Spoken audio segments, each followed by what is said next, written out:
LIC जीवन आरोग्य और MDH मसाले। Today's SMEs are part of the mainstream.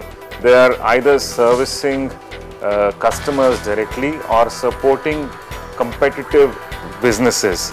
These SMEs don't have the wherewithal to buy the expertise that large companies have, yet they're competing in a very competitive market against global SMEs. The Emerging India Awards are here. Just apply. It will only help you network with the best. ICICI Bank Business Banking and CNBC TV18 present the Emerging India Awards 2011. Coming soon. Presenting sponsor ICICI Bank Business Banking, partner Exchange National Stock Exchange, powered by CRISIL. Green energy partner Repex Energy, hospitality partner Resorts World Sentosa Singapore, supported by First Data. ये है network 18 और आप देख रहे हैं CNBC आवाज।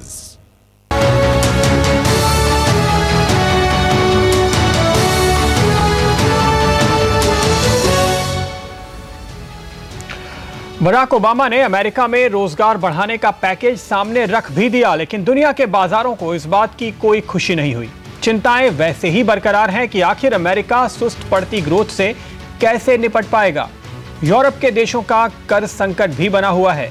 पूरी दुनिया में कंपनियों की कमाई घट रही है और इस बार इमर्जिंग मार्केट्स यानी भारत और चीन भी महंगाई और ऊंची ब्याज दरों के सामने बेबस नजर आ रहे हैं। ऐसे में आखिर ये पूरी दुनिया का दर्द कैसे खत्म होगा?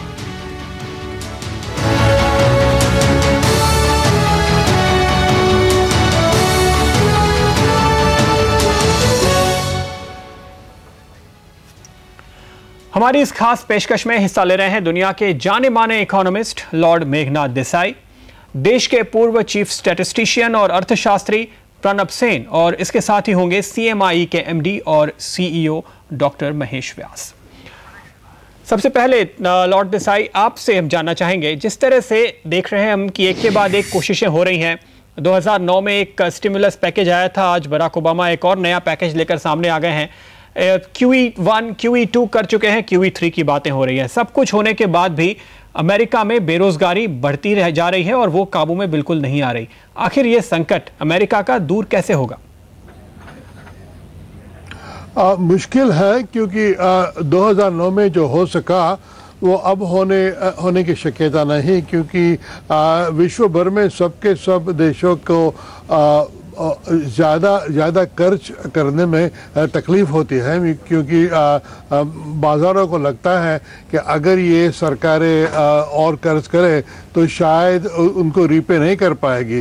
तो और ओबामा को ये भी तकलीफ़ है कि उसकी जो कांग्रेस है वो उनको जो करना चाहिए वो करने नहीं देगी। तो उसने एक कॉम्प्रोमाइज पैकेज जैसा रखा है। ज़्यादातर टैक्स कट्स है, ज़्यादा स्पेंडिंग नहीं, और स्पेंडिंग है वो भी एकदम कन्वेंशनल घरेलू सौर स्पेंडिंग है। इससे ज़्यादा वो कुछ कर नहीं सकते। अगर ये पूरा सफिशिएंट होगा या नहीं ये कहना मुश्किल है। मुझे लगता है सफिशिएंट नहीं होगा, मगर जो परिस्थिति है आज उससे तो कुछ सुधार होगा। ओके, कुछ सुधार होगा।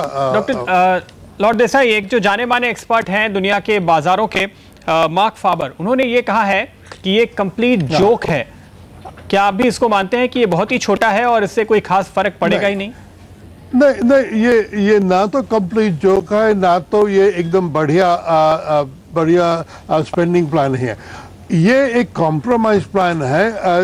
450 बिलियन यानी कुछ उनके GDP के 3% है।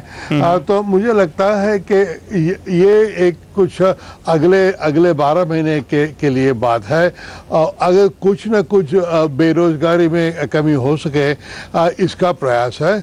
और क्योंकि कांग्रेस उसके विरुद्ध है और इलेक्शन भी आने वाला है 2012 में, तो उसे उसके ज़्यादा मिल भी नहीं सकता। तो ओबामा ने हो सका इतना प्रयास किया है, लेकिन क्या ये भी मिलेगा लॉर्ड देसाई? बेरोजगारी में फर्क पड़ेगा। हाँ, आपको क्या लगता है, क्या कांग्रेस में ये जो प्लान है, अंदाजा है करीब $450 बिलियन का, ये पास हो जाएगा या फिर वैसा ही हाल होगा जैसे कि पिछली बार जब डेट सीलिंग बढ़ाने के समय हो रहा था?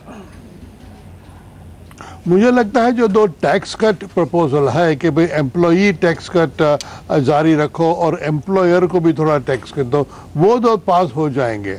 अगर उनका जो स्पेंडिंग प्लान है वो पास हो कि ना हो उसकी मुश्किल है, क्योंकि वो जब लोग बात करें कि बजट कट्स तो ऐसी स्पेंडिंग मुझे लगता है जस्टिफाइड है, मगर कांग्रेस शायद नहीं दे, तो आधा तो मिल जाएगा, 250 बिलियन मिल जाएगा टैक्स कट वाला, मगर वो दूसरा नहीं मिलेगा। हाँ, तो क्या इतना काफी होगा फिर अगर ये अमाउंट तो यहाँ से भी आधा हो जाए?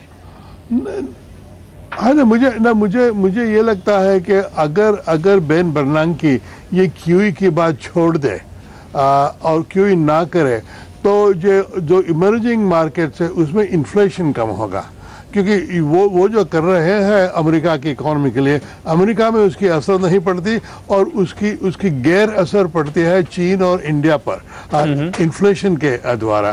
तो मुझे लगता है अगर बेन बर्नांकी कहे कि भाई प्रेसिडेंट ने कर दिया है, मैं आगे कुछ नहीं करूंगा, तो शायद इन्फ्लेशन कम होगा और इससे हमारी तरक्की होगी।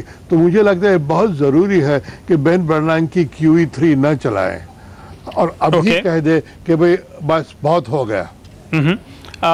डॉक्टर सेन, आप क्या इस बात से सहमत हैं कि हमारी जो इन्फ्लेशन है, उम्मीद की जा रही है कि अगस्त की भी जो महंगाई दर आएगी शायद 10% के आसपास ही आएगी, वो अमेरिका की वजह से है? देखिए, सिर्फ अमेरिका को दोष देने से तो काम नहीं चलता है ना। जब ग्लोबल क्राइसिस हुई थी तो सारे देश एक्सपेंशन कर रहे थे, सब ने उन्होंने अपने करेंसी नोट प्रिंट किए, तो दोष किसी एक मुल्क का नहीं। अभी अमेरिका बड़ा देश है, उसका जो करेंसी है वो सब इस्तेमाल करते हैं, तो लगता है हमारे जहन में लगता है कि दोष उन्हीं का है, पर दोष का बंटवारा होना चाहिए और है भी।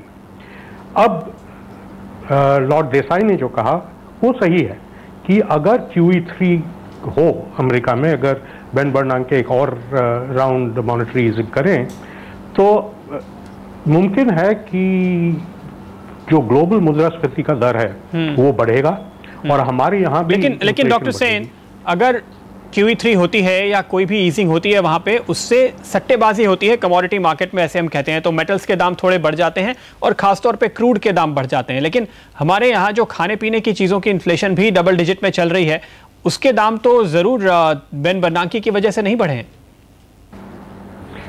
देखिए, अब बेन बर्नांकी के वजह से बढ़े हैं या नहीं बढ़े हैं ये कहना बहुत मुश्किल है, क्योंकि हमारा मुल्क एक तरह से अभी काफी ग्लोबली इंटीग्रेटेड हो चुका है।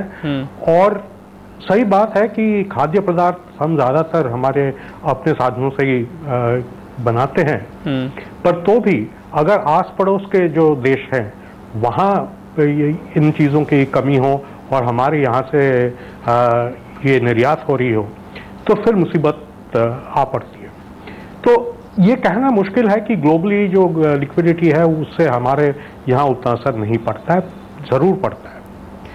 दूसरी बात ये है, कितना असर है डॉक्टर सेन यहाँ पे? आप क्या कहेंगे, जो 10% पर आज इन्फ्लेशन दिखाई दे रहा है करीब करीब, उसमें कितना हिस्सा इस ग्लोबल जो लिक्विडिटी का रश है, जो QE2 किया गया है, यूरोप में भी बॉन्ड बाइंग हुई है, उन सब चीज़ों का है, और कितना हमारे अब खुद की जिम्मेदारी है? देखिए, ये ऐसा आप नापतोल नहीं कर सकते हो। जो असली इसका जो मुद्दा है वो है जिसे हम इन्फ्लेशन एक्सपेक्टेशन कहते हैं, कि लोग कितना अंदेशा करते हैं कि अगले 3 महीने 6 महीने में मुद्रास्फीति कहाँ पहुंचेगी। अब उस पे ये असर सबसे ज्यादा है।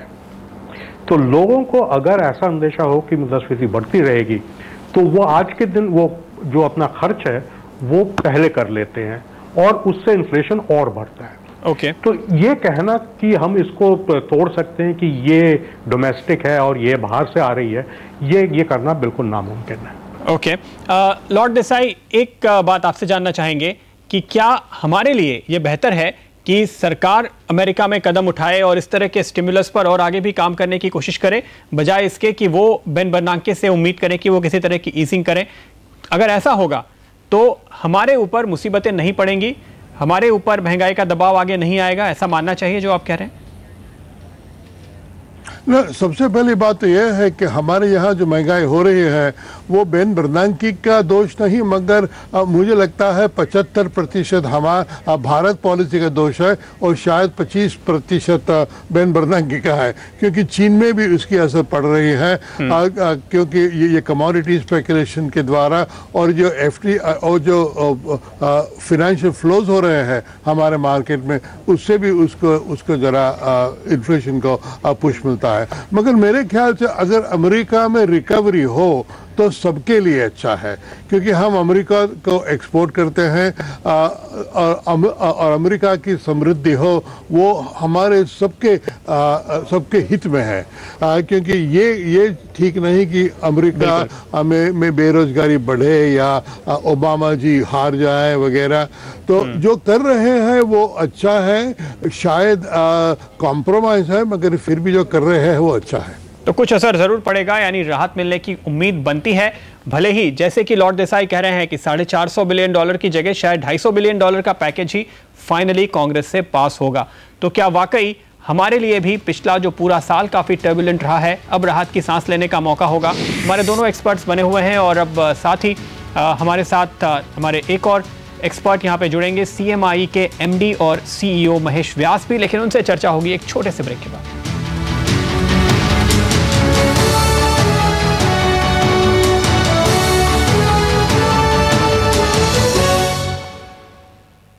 Check this out. Play track 12.